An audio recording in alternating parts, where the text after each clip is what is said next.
And Thank you Mr. very much. Ruffus after that. I'm sorry? Go. I'll be as brief as possible. I know we've got a busy today, and we've got a big panel, lots of people to ask questions. But the district I represent is the heart of the Eagle Ford Shale development in Texas. It's providing unprecedented amounts of energy for our country at incredibly low cost.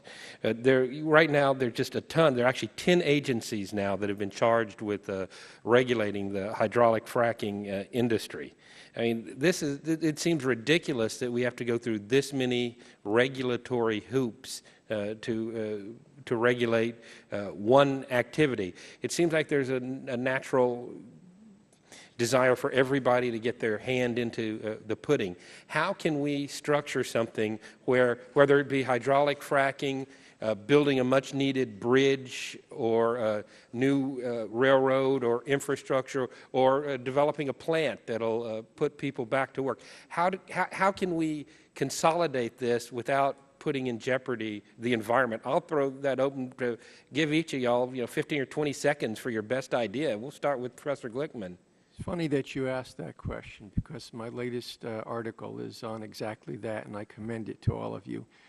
What my co-author and I do in that article is to look at the different dimensions upon which regulation and agency relationships can proceed. And so we look at whether or not it makes sense to have centralized or decentralized regulation, whether if we have decentralized regulation, one ought to have an array of authorities that are distinct, with each agency having jurisdiction over a separate problem, or whether we ought to have overlapping authority. And finally, we look at whether or not it makes sense to have coordination among the agencies that have jurisdiction over a single problem, or whether we want them to act independently. Well, you've given me some light reading for the flight home. I appreciate that, Professor. We make suggestions about how best to answer those questions. Thank you. It's very context specific.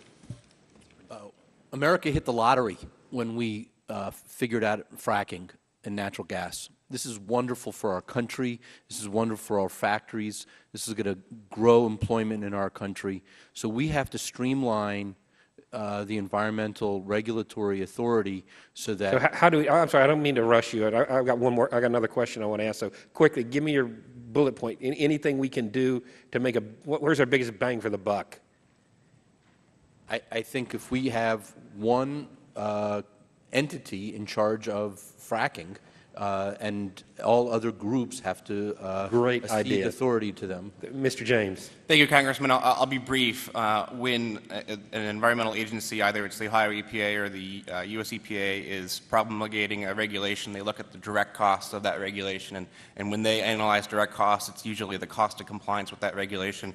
My suggestion would be simple, that these agencies look at other costs associated with that regulation, particularly indirect costs, the communities that those regulations impact. Sold on that one, too. I haven't written on this, but my instinct is monopolies are bad, and government monopolies are just as bad. And while it's messier, multiple jurisdiction provides checks and balances that go back to our founders. This committee has already had a great start. Last year, you passed out of the House the Regulatory Accountability Act, which allows good data to get into the system and for a way to check the data that's bad. And second, permit streamlining, very important. And the few pilots that we've had, both in Safety Lieu and other in the Recovery Act, showed that we can cut permit time in half. All right, Mr. Weissman.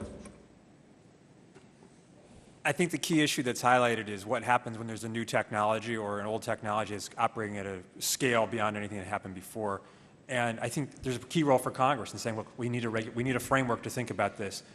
The frustration you have, I think, is agencies just trying to catch up. They're behind. All right, thank you very much. Mr. James, we've got Corpus Christi, my hometown, similar to you. We have a large petrochemical industry. We're suffering as a result of regulation. Fortunately, the low-cost natural gas, in the three and a quarter range, is making it awful attractive to overcome either our higher labor costs or our higher regulatory costs, but not necessarily both. I wanted to add, obviously we talk about the jobs, but in your community, what are you seeing as the impact on people and families as jobs are evaporating here? Your population's got to be suffering.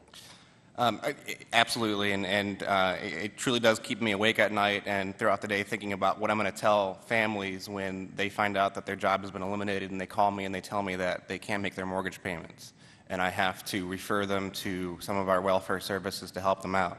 It's these kinds of indirect costs that I think Congress and the administration and agencies need to look at as they're making their I appreciate that, and my word to our agencies and regulators, every day you delay in approving that permit is a day somebody doesn't go back to work, and I wish more of our regulators were staying up at night worrying about the people that their regulations are affecting. Thank you. I yield back. Thank you.